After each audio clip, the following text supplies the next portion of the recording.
So on this week of love, would only be right that I welcome my oldest daughter to the podcast, Layla Gentles. Welcome. Hi. How do you feel being a sharp mind on social media changes your experience? I think having a sharp mind and being active on social media, it goes hand in hand. And I think if you aren't confident in your own... So that actually brings me to my next question about what a sharp mind means in today's age, right?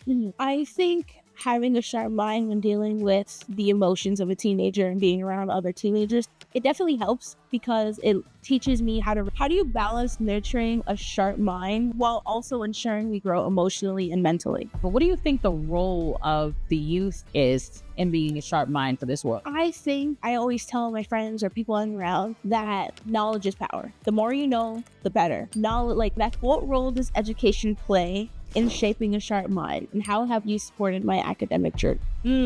Two-part. Well, I'd first say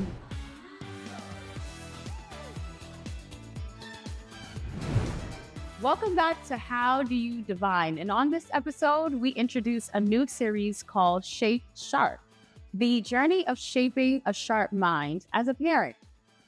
We aspire to shape individuals that are not only ready for the environment and the world as we see it now, but as it continues to evolve. So on this week of love, would only be right that I welcome my oldest daughter to the podcast, Layla Gentles. Welcome. Hi. How are you? I'm good. How are you? I'm doing good. How does it feel to be on the podcast? It feels great. I'm glad you invited me. So I want to give her a proper formal introduction. Layla Gentles is not only an amazing daughter, she is president of the student government in her high school. She is president of DECA, which is a business and strategy competition based in Nassau County. She also holds the title as Horse Jazz Lead with a slew of other amazing titles.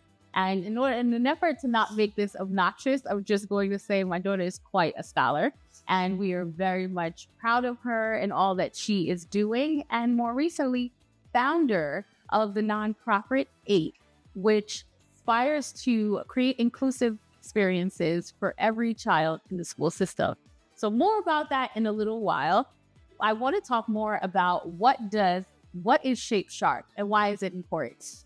As a parent, we aspire to shape sharp minds, as I've said before, but this series will be a little bit different.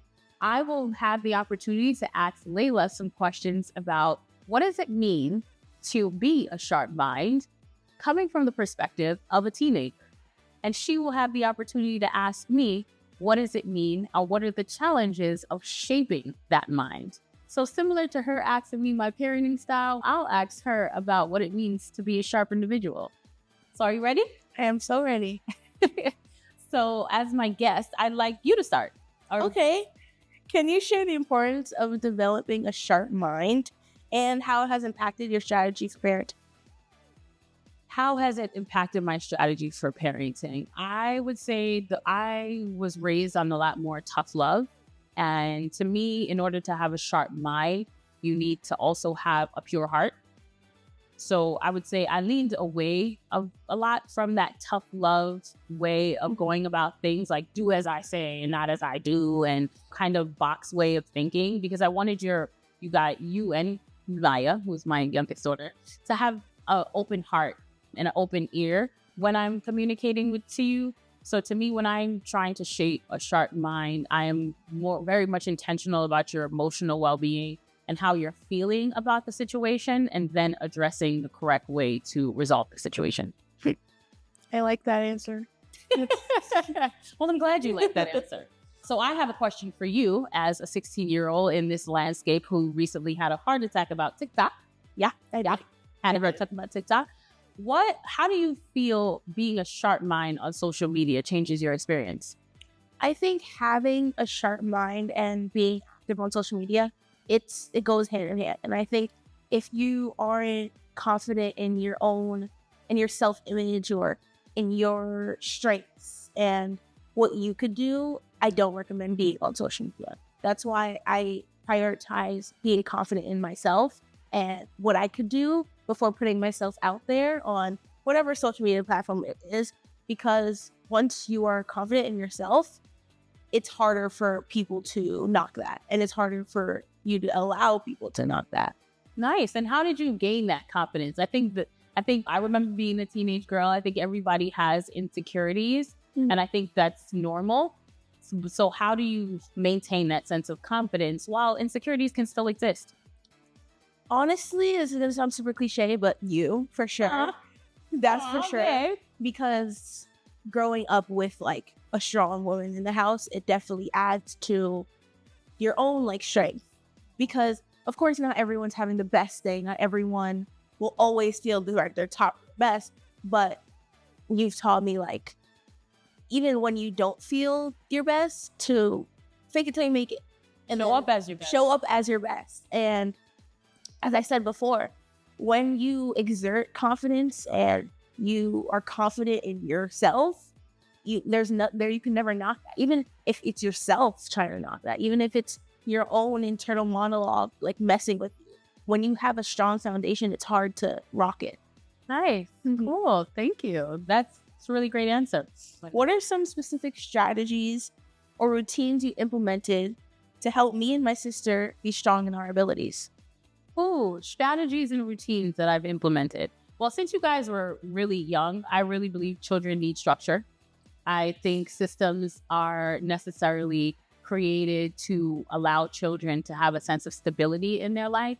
So I would say from very early on, like the system of like bedtime, what time you eat, what time you wake up, every Sunday putting out your outfits for the school week. I started that when you guys are really young. So I would say systems like that, those strategies, I think ensured that you guys realized that if you took the effort to make those decisions ahead of time, that each day your decision-making ability will be focused on that day. Versus, I think a lot of people spend a lot of time early in their mornings figuring out how to just get out into the world. And I think early on, I realized that once we created systems that will empower you to be outside, feeling better, knowing who you are, and not worried about like your external appearance or if you had your lunch, because we've already took care of that, it would allow you guys to be more present. So that's definitely one of the strategies that I felt like as long as we cleared your mind for the morning and your day, then you're already starting off ahead of your peers. Yeah. I would say that would be a strategy I've implemented. Yeah, I could tell that has helped me, and I could tell my sister really learn how to be productive members in society. Even though we are still young, I think the more prepared we are now, the more we're ready to take on other challenges that come day to day, big or small. Yeah, very true. And those challenges will come, right? So that actually brings me to my next question about what a sharp mind means in today's age, right?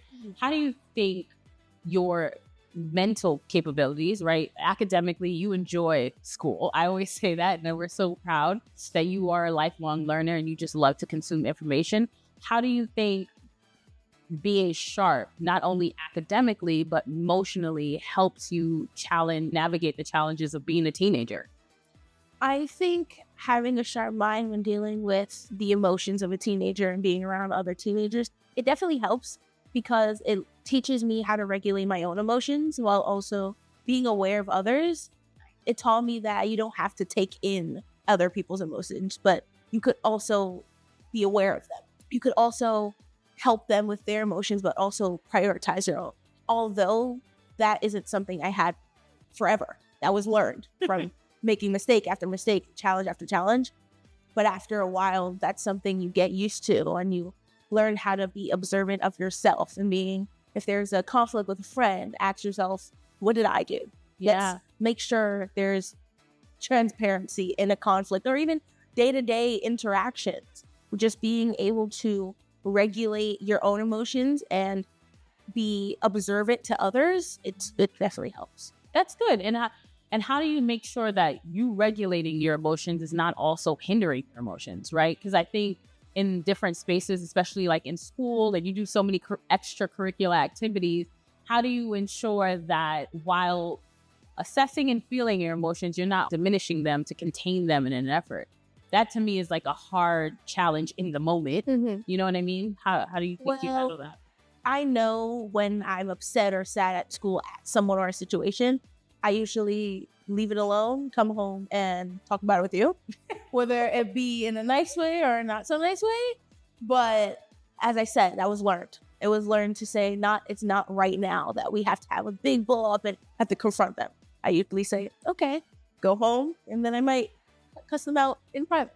But I think that is a healthy way of doing it. I think bottling up and leaving it with yourself isn't in any situation. That's why I think kids my age need an outlet, whether it be a parent, a friend, a cousin, or whoever it be. If everyone needs an outlet. They shouldn't be dependent on that outlet, but they should have it. It should be available for them. Nice. Yeah, that's true. And how do you think your faith plays a part? I think it plays a part in me being confident because I know God's with me. I know that he gave me the abilities I have for a reason. I might not be using them all now, but I know that he gave them me for a reason. And I know I'm here for a reason. Yeah. And I see it now when I'm doing my after school stuff or I'm out with friends, that the lessons I've learned from situations God put me in, it helps right now. Yeah. It might have sucked then, but I'm like, okay, I learned that, and now I know how to move from it. Yeah, how to be a little bit better in the situation. And I think the only way to learn is make mistakes. Always make mistakes. And I think mistakes should be not encouraged, but it should be okay to say, oh, I made a mistake, but what did you learn from it? Yeah. Yeah. That's really good. I love that you're leading into making mistakes, because I think in this day and age of social media and everyone feeling everything is a highlight reel, it needs to be picture perfect. You need to be on a flight to Dubai or something crazy like that.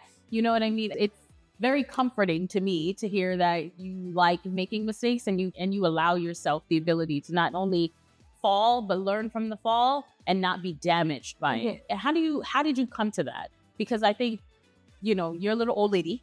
I could say that. But I think it's safe to say that as a teen, I know for me, I found refuge in music on my failures and adversity that I lived through as a child.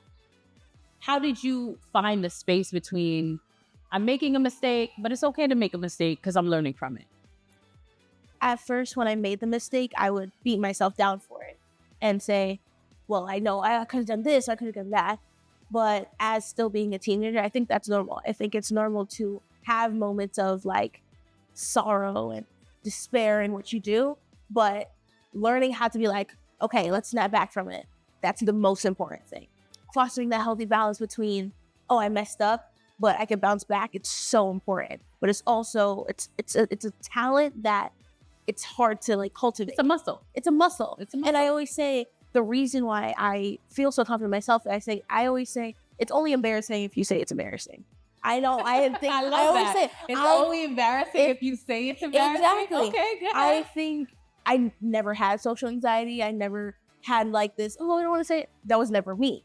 But it's important to realize not everyone is like that. Yeah, that's your personality. That's my personality. Yeah. So again, that's just regulating emotions and being aware of your surroundings. Just because I don't care if I want to stand on the table and scream doesn't mean that my friends want to stand on the table and scream. Yeah. It's very big and bold of you. But I like that. Next question. How do you balance nurturing a sharp mind while also ensuring we grow emotionally and mentally? How do I make sure to shape a sharp mind while making sure you grow emotionally and mentally? I think it's pace, really. The more I think about it, I really think it has to do with pace. I think being mindful of the different paces between you and your sister, right, allows us to take the time to feel the emotion while I'm trying to teach you something or while I'm trying to correct something.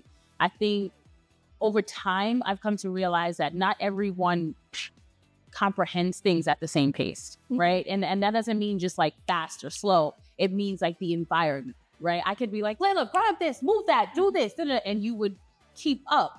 Whereas with Maya, I would have to say, Maya, I first would like you to do this. Yeah. And then she would stop and ask me, did I do that right? And then say, hey, I need you to do this and that. So I think that it's pace. It's pace in not just how I communicate, but what I communicate. and also leaving room to see what happens along the way to ensure that like mentally and emotionally you're still with me despite if it's a correction or if it's a lesson, right? I think, and if I'm honest, not everyone's life is fortunate to time, but I was a latchkey kid. You don't even want to know how young I was a latchkey kid, but I understand that not every parent has the time, right? Due to work, finances, whatever the situation is, to take the time to have like lengthy conversations when I just need you to put your shoes on, right? Or lengthy conversation to say why it's not okay that the teacher's calling me in the middle of work or something like that. But I was very intentional, especially when you guys were younger, to realize that if I slowed down, everything had to follow my pace. And it was not only just good for you guys, but it was really good for me as well. Because often, especially in the Caribbean community, it's very like, come on, hurry up and get it done. Like, just like quick. But I have learned that often when we do things quickly, we don't do it the right way. And a lot of those quick lessons or moments are what I consider like traumatic moments in my life when I was a child. So ensuring that you guys were mentally and emotionally good, to me, was always the bed of any lesson that I needed to tell. Like, so if we were doing, sight words, if we're doing vowels, if we're doing math, I first needed to understand and see where you were in that moment mentally and emotionally by the pace you were taking. Because often I think children don't necessarily have the vernacular and the words to say, I'm sad today, or I'm exhausted right now. It shows up in the way you operate, like you move a little slower, your eyes are wandering a bit above. And I started to just pay attention to those things. And when I noticed those things, I would conduct my conversation and the way I approach you guys a little bit different. Being observant. Yeah. We're observant. Observance and pace. Yes. Observance and pace. Okay. So my next question for you, by what it means to be a sharp mind, is I think conversations is important, as you know, right? And I think there is a lot of conversations happening right now. And you hear the sirens. We in New York City. It's a New York thing. With the political landscape and how I feel like everyone is part of these conversations that are necessarily driving our world here in the United States. What do you feel like is your role as a teenager? You can't necessarily vote. You can't necessarily, but I know you're familiar with policy because you're interested in going into law and things like that. But what do you think the role of the youth is in being a sharp mind for this world? I think I always tell my friends or people I'm around that knowledge is power. The more you know, the better. Knowledge, like knowing more, that's money. That is wealth. Intelligence is wealth. So knowing what happened yesterday on the news or reading an article every other day, that is so important. And I think, as you said, I can't vote and people my age can't vote. So that is what we could do to help ourselves in society, is staying informed. And knowing what's going on is the best, because you never want to go out in the world and not know what's going on in your backyard, because that already puts you out of a vulnerable state. You want to be able to be saying, oh yeah, I know that happened last night. Oh yeah, I watched the news. That's why I always say, maybe it's not in the morning, during school, have your Apple News on, read an article or two. As I said, I'm very into politics, so I can't expect everyone around me to be like, yeah, I know what happened last night at 2 p.m. Like, no, I'm more saying, just know, just be aware of what's going on. And the boom in social media is either a good or bad thing for that. Of course, not every source is a reliable source, but things like TikTok and Instagram, you could see what's like, okay, this is reliable. And if you doubt it, Google is free. So being comfortable asking questions on top of that is also so important. I know in my history class or my ELA class, we're always like, hey, do you know anything about this? Let's talk about it. Maybe not during class time, of course, but just being comfortable asking questions, being comfortable educating yourself, and being confident, as I said, in your own knowledge and intelligence is important to stay in the know. Yes, that's good. Stay informed, right? Because there will come a time where you do have the power to make decisions via your vote. And staying informed, do you think it has to be an innate interest in that? in order for them to stay informed, because you could just be a gamer and be like, there's no gaming legislation right now, so I'm totally fine. What do you think should be the driver of being informed? Of course, as you said, like a gamer wouldn't care what's going, like, well, not wouldn't care, but wouldn't have a keen interest in what's going on. But I think that's specific to the person. I think it's specific to the goals of the person and the morals of the person. If I'm more of a, as you say, a gamer, I'm not going to be stalking the news and blah, blah, blah. But I would want to know. I think everyone should have some sort of baseline interest on, I want to know what's going on in the world I live in. Yeah. I want to know who's representing me. I want to know what's going on, because all of it will impact you. It might not impact you directly, but it could impact your mom or your dad or a distant friend. There might not be a keen interest, but there should be a necessity to stay informed. Yeah. Awesome. Thank you. Can you discuss how having a special needs daughter has impacted how you parent me and Maya? Yes, for sure. I would say I am blessed to raise 2 daughters of 2 worlds. My oldest daughter, Layla, is an overachiever, and my youngest daughter has special needs. She has a speech impairment that makes it difficult for her to communicate. And that is due to the lack of oral motor muscles and being diagnosed with childhood apraxia very early in her journey. So the question is, how has that changed my parenting? Yeah. I think it has definitely made me more informed. It has definitely made me more informed and very conscious of going back to the emotional and mental state of how I execute tasks, how I get things done. And I would say compassion. I think I always say, when I had you, it made me more like a superstar. I was like, I'm taking over the world. I'm gonna do all the things because I have a daughter now. And when I had Maya, it made me more compassionate. It made me more focused. It made me more considerate of each and every thing that I did and how I did it, because it showed me that while we talk about personality, and there's like extroverts, introverts, and there are also limitations that people come into this world with, that people are birthed with. Like my little sister that I talk about all the time, who was born wrapped up in the umbilical cord. Long story short, she has 1 leg. And just being a big sister to her and always just wanting to nurture her and ensure that she knew she was awesome, although she didn't have 2 legs, kind of prepared me for the journey of being a mom to a special needs child. Yeah, it just made me very intentional. It made me very intentional about my time, about my talents, about my resources, everything from where I work to where I put my love and my energy, people I keep around me. I think to have a child that is not able to communicate their needs and their desires and things that they don't like at the drop of the dime made it me very cautious of ensuring that her environment, both of your environments, were always comfortable. And that comfort could not be jeopardized at any cost. You know what I mean? And sometimes comfort means isolation.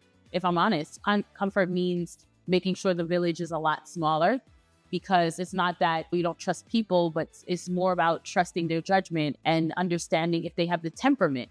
I think having a special needs child makes you understand that the temperament of children isn't necessarily general. It's not everything. It doesn't look the same. It doesn't show up the same.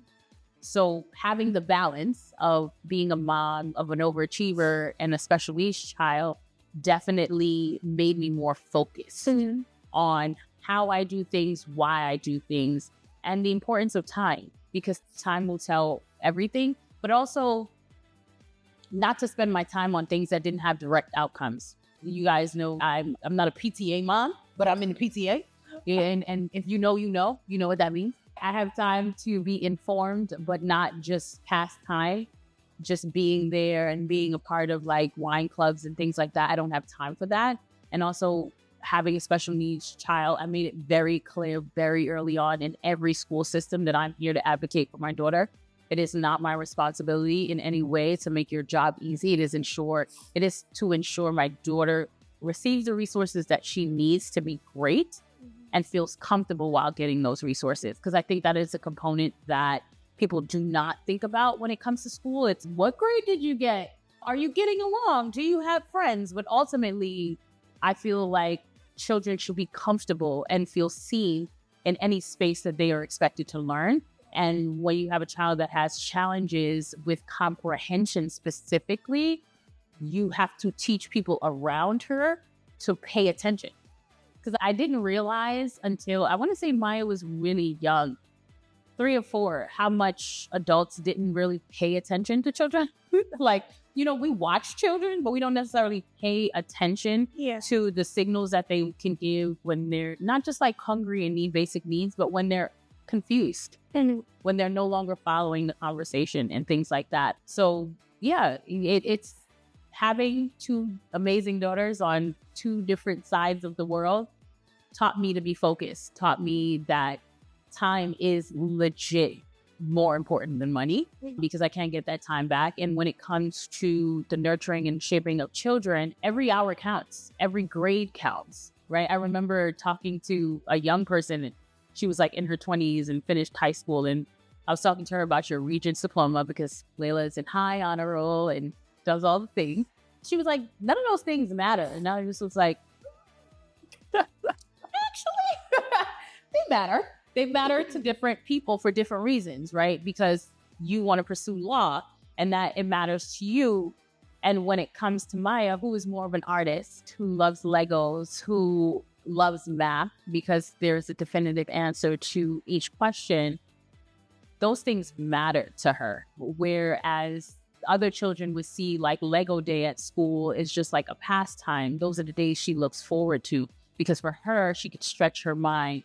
She can combine Legos, and it's teaching and making it very clear to administrators and people around you guys that if it mattered to you guys, it matters. It's not a conversation. It is not a debate. It matters, and it needs to be taken into consideration. Yeah. So that's how having you 2 have changed my shaping. Parenting. I see that. Even though, of course, not even though, if we are both your kids, we are 2 different people, which means there's 2 different approaches needed, which I think, as I said, is a talent. And as you said, at a young age that you notice adults don't really pay attention to kids. I also noticed that. Maybe not when I was 4 or 5, but more recent now when I see younger kids and the teacher is not fully understanding, like, they're not doing the work. They're just having not a great day. And it's not I'm having a bad day, I can disrespect you. They're not here right now. And they're not mentally at a place to do the 5-page packet.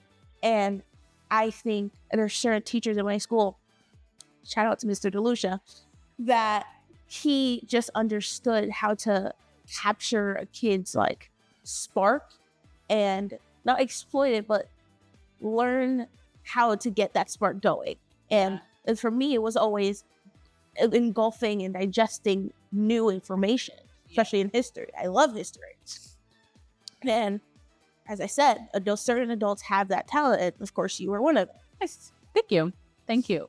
But how is it? I think this is a good way to ask you, how is it being a sister to someone with special needs that requires more attention, that requires more of like dad and I are time?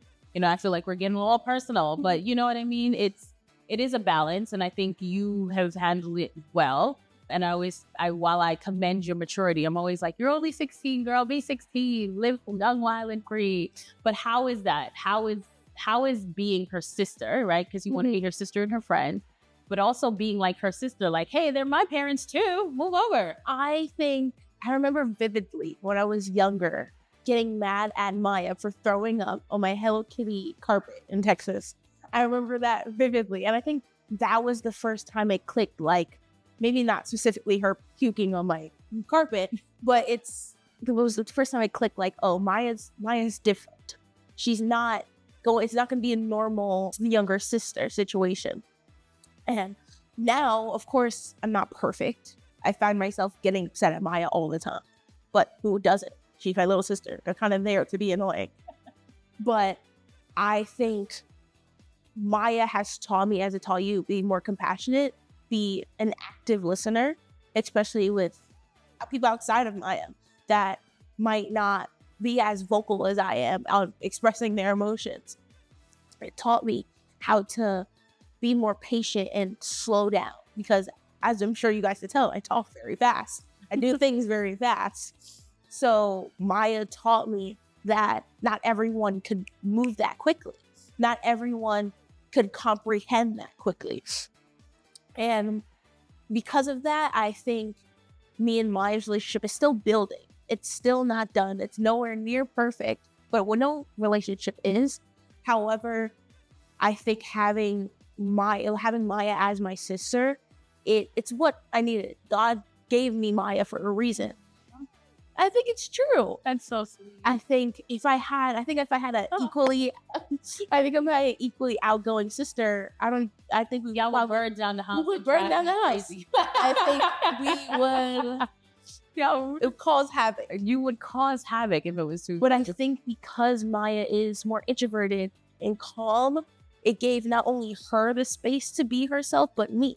It gave both of us the space to say, Maya's her and I'm me, which is a good thing. Being different is good. Yes. I love that. I could literally try it out. No, I really love that, because that was always my goal. I always wanted you guys to see the beauty in your differences, because I always say where your strengths lie is Maya's weaknesses, and where your weaknesses lie is Maya's strengths.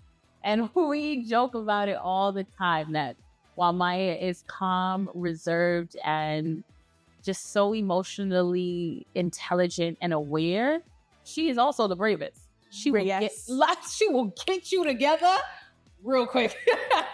If you don't try that. And she's like, it's so interesting, because the joke is that while I think, you get these situations where you're just like, okay, calm down. You don't have to argue back. Maya's more like, shut it down. Shut it down and shut it down right now. Maya will say it nicely once. That is true. Then she'll walk away, and then she'll after when she needs to repeat herself. It's never good. It's never good if she has to repeat herself. No, that is amazing. I love that you have seen that, because to me that was always my goal, is because you guys are two different humans. And I think, especially in the Caribbean community, I think siblings are somewhat encouraged to be enmeshed, which I think is so toxic in its structure, right? We must think the same. We must look the same. We are one. And I think in hindsight, I know a lot of adults that feel like that level of conditioning and growth has stolen their individuality, right? Because I know so many people now that look back and go, I chose this career because my mom wanted me to, or I live here because my sister wanted me to, and they've never felt comfortable to carve out a space in this world for themselves because of this level of codependency, enmeshment, where it was like, well, I'm not sure who made that decision, but the decision was made, and this is where we are. So I was always intentional, although obviously I get the brunt of it sometimes, the teenager, to encourage independent thinking and independent emotion, and also seeing each other as differences. You can like the same thing, but like it for different reasons, and that being a good thing, right? I always want to encourage you guys to look at things and life at a different angle, because that is the benefit of siblings. That is God forbid me and dad are gone, it's going to always be you and your sister, and you have that unique experience to say that we've sat at the same juncture in life, but have had two different views. And that's really important. And you won't know the value of that until obviously you guys get a lot older, but it's important that you know that in that differences is really your superpower. Yeah. But what role does education play in shaping a sharp mind, and how have you supported my academic journey? Two-part. Well, I'll first say what role does academia play, right? Education. I think education is important. Not only the system of academia, which is school and grades and things like that, but the process of learning or understanding the way in which you learn is so important. And I think if so many parents understood that school in its traditional format is meant to teach you how you learn and not about the grades, it would do great things, not only for their children, but for themselves, because everyone learns differently. And a large portion of the population isn't necessarily meant to learn by read, comprehend, recite. Read, comprehend, recite. Because global schools are set that way. Some people are visual learners. You need to draw it out. Some people are more silent learners. There are 100 different ways to slice a cat. Well, to slice an orange. No one's cutting cats around here. No one's cutting cats. No one's cutting cats. I don't know where that saying came from. But there's 100 different ways to slice an orange. And I think if we see academia as the slicing of the orange versus the comprehension and intake of the orange, it would do amazing things for our society, right? So to me, education is important because it teaches us how you learn so that you can start to pursue things that are more aligned with your interests, but learning it, elevating it, and in a way that aligns with your purpose. So to me, education is important for the learning factor. I don't think anyone in life in any aspect should be like, I'm done learning. I've learned it all. I've got the job. Like, everyone should be in a position where they're learning something new all the time and know what method of learning really resonates with you. Because learning to me has always been fun. I always joke, I'm a happy little nerd. I love reading a book. I love writing. I love journaling. I like all the things. But it's really because the excitement of learning a new concept or breaking it down into simplistic form and then building a strategy for it, to me, is like swimming in words. It's so beautiful. So to me, education is important because it teaches you yourself. Mm-hmm. Most importantly, it teaches you how you adapt to environments. It teaches you how you learn concepts, and it teaches you to navigate life towards your purpose. So that's why education is important to me, and just being aware, being aware of the things that you should be aware of. I don't think anyone should blindly be in the world, walking in the sky, and you should be aware of your environment and your community and how you are either part of the problem or part of the solution, because every community has those two things. And in order for us to elevate as a community, both the Caribbean community and Black people, we need to be aware of information. How have I supported your academic journey? Oh my goodness. So I would say from you were very, very young, you always had an interest in information, but you spoke so definitively that it drove me crazy. I think I've told this story, I'm not sure on the podcast, but I'll tell it because you're here. You would come home, even in elementary school, and say these things with so much conviction. And you'd be like, well, Mom, what the chicken they sell at school was marinated with curry chicken, or, like, you would just say these things with so much confidence and conviction. And some of them would be wrong. 100%.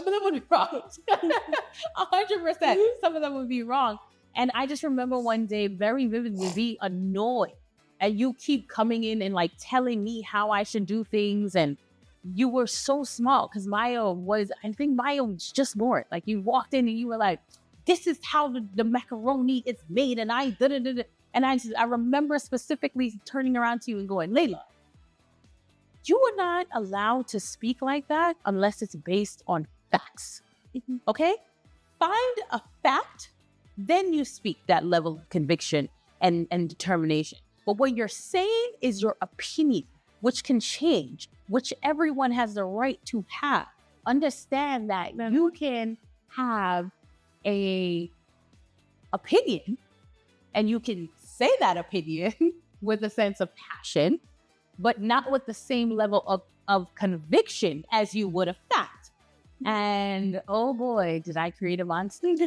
And you're laughing because this was not wrong. Exactly, because she then went to school and, let's just say, earned the name Little Snapple Facts.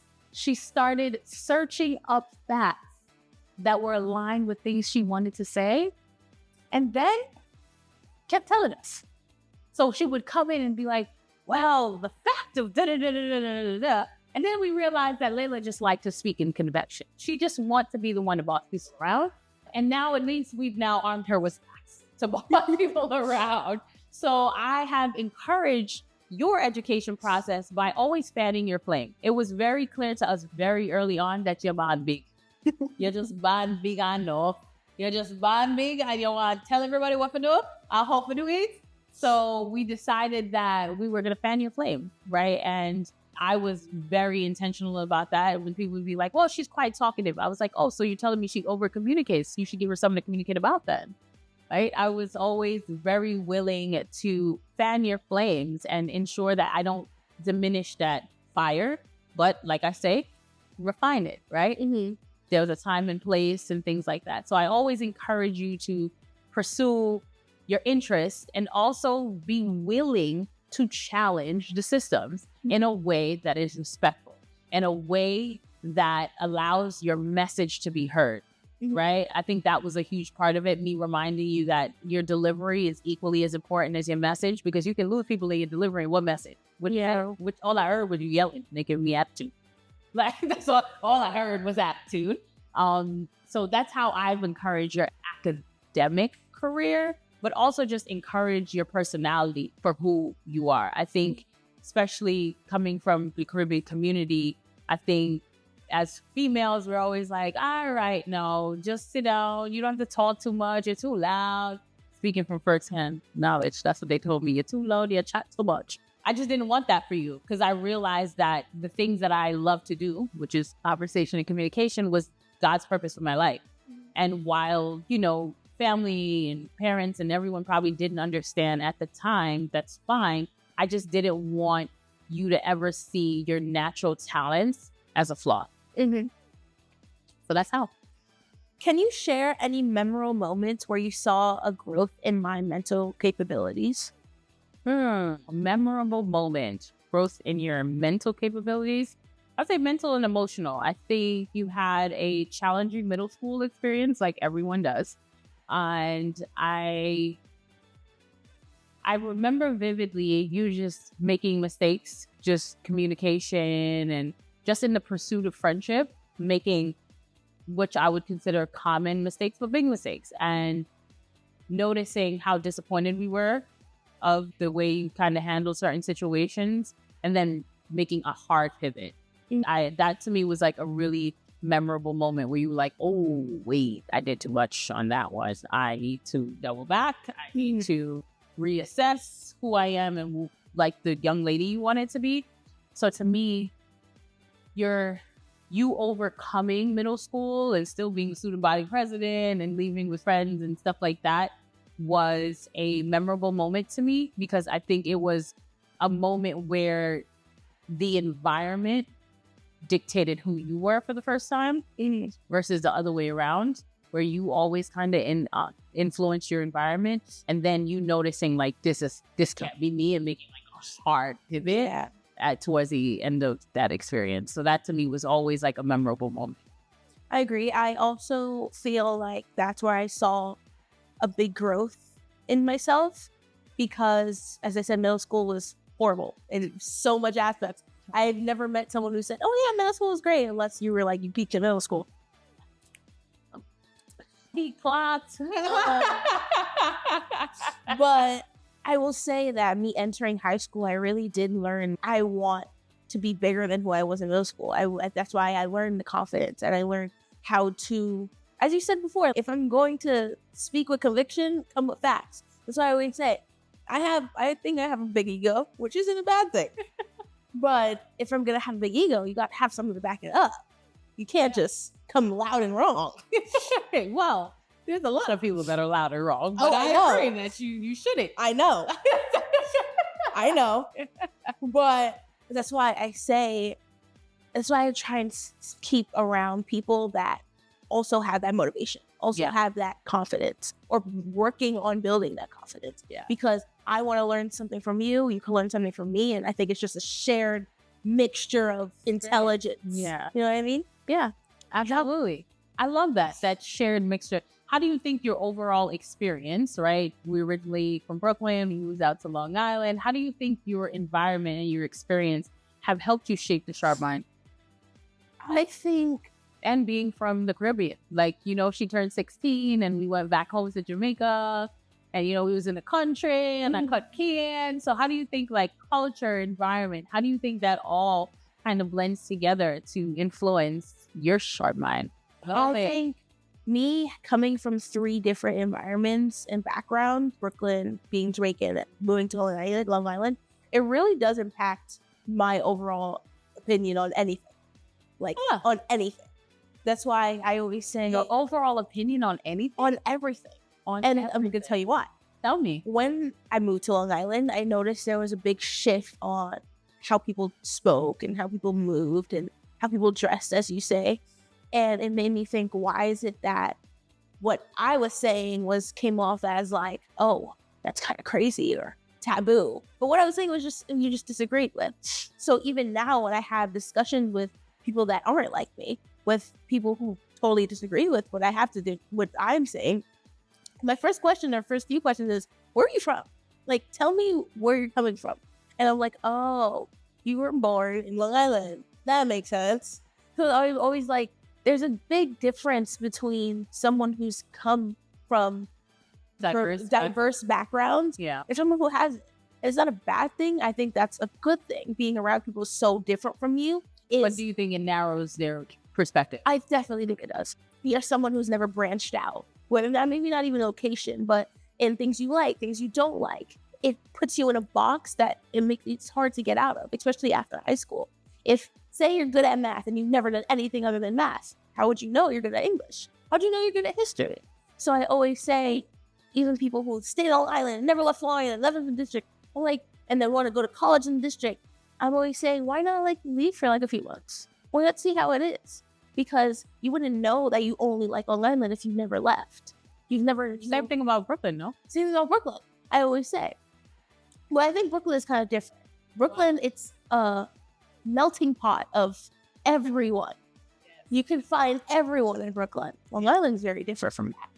And having a Jamaican background, I love that. I'm very prideful in that. Sure, I can't speak a lick of patois, but... It's not DM. But I could understand it. I could be like, yeah. But I like that because there's few girls in my school that are from Jamaica. I was like, oh, I can't speak patois, but we could talk how you talk and I can understand you. Aw, that's nice. You want them to speak it. Yes, that's what. But that's why it goes back to middle school, how I was always the different kid. I was always the kid that, let's exclude Layla. So I always made it a priority to not make anyone else feel that way, because as I had the experience to learn from my mistakes in middle school, and I always, it's going to sound bad, but I think me being a victim of bullying, it kind of helped me to be not be a bully. Yes, would you say that you were a victim of bullying with your big personality? I wouldn't say you were a victim of bullying. A victim. I would say that I was bullied, but I think me being bullied is what cultivated me. I call it Max Mean Girl. You guys had a Max Mean Girl. Yes, it was because we don't know who's gonna be watching this, so I'm gonna be yes. But I think that experience in middle school is why I'm so comfortable meeting different people.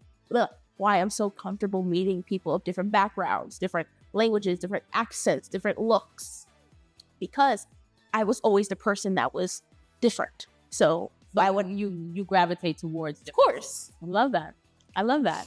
So first, I want to thank you so much for coming to our Valentine's Day Love Edition and introduction episode of Shaping Sharp Minds, Shape Sharp, coming in. But before I let you go, I want to ask you, what you vibing on this week? Because I know you like to steal my playlist. Just tell people the truth. Tell people the truth. You be in my Spotify playlist. She be in my library. Okay? She be in my library. Moving on. So what are you vibing on this week, Layla? I'm going to say 2 answers. One is parent-friendly, one isn't. No, not the parent-friendly version. First, I'm going to say parent-friendly is definitely the B-Day. Beyonce album. It's older than me, right? I was just gonna say that it's a very old album. Ring the Alarm, more specifically. Ring the alarm. I'm gonna throw this on. Yes, that's the song. That's my walking into school, like, Ow, ring the playlist. alarm. I'm Yes. here. Okay. And then my other song is Peggy by C China. That song, I'm gonna let you guys see that song and you'll understand why. That's also another like okay. Yeah. But No, it's no, definitely okay. the B-Day album and that song for sure. Okay, nice. Thank you. I'm gonna have to listen to Peggy since it's the non-earring version. Well, You gotta hear what they're talking about. Like, but yes, but thank you. you so would like much. the song. Dad wouldn't. Okay. Dad would hate that song. Dad Actually. would hate that song. That is so good. Speaking of dad, I feel like we did such a great episode and we didn't even bring it up. What does it mean to you to be shaped by a two-parent household? I think that is I think different, especially as young parents and things like that. I definitely had to touch on that before we emphasis on young parents. I definitely get the yes, because I have many guy friends and a very beautiful mom. And then also having a strong father it also plays into having a sharp mind. Mom is the more let's creatively sharp, and that is the hey, be you, but be mindful when you go out in the world. There is adversity. Like, I think you guys having two different ways of going about it is so important. And I bump heads with both of you guys all the time. all the time. A teenager. But at the end of the day, it's okay, I learned something. I will always learn something from you and dad. Dad can't teach me what you're going to teach me, but you can't teach me what dad did. So I think having a two-parent household has cultivated me to be like strong and different. That's why I always say, like, being different is such a good thing. And having like, and I'm not saying, oh my God, I'm so different. I'm more saying like having two different like Personalities. Personalities. We are, Dan and I are having, very like, different. yeah, like yin and yang. Like, mom will be like, let's go out. And I'm like, I like my recliner. Literally. And I think it's so important because having two, I'm like mom, dad's like Maya. Maya's like dad, whatever. And having that is so important because I could understand the equally outgoing and uppity and whatever, but I can also understand this chill and know when it's time to fall back. Yeah. And your dad is such a girl dad. Yes. He's such a girl dad, which I Yes. feel like makes me have to be like the third one because he's such a girl dad. Yes. You guys have him wrapped. I don't think dad, he wouldn't want sons. I don't think he's fit for sons. He says, he would say, oh, I want sons. No, you don't. Because you think having girls is just so much fun. It is. It is. I don't think it's like, Speak on his behalf for it. yes, He's not if even I here. had a brother, I feel like it would be so boring. Oh, okay. Well, listen, you won't have one because we have no escape. That won't happen. But we got a dog. His name is Trevor. But thank you so much for joining this episode of How Do You Divine Shape Sharp, our Valentine's Day edition with my daughter, Layla Gentles. And I'll see you on the next one. Bye.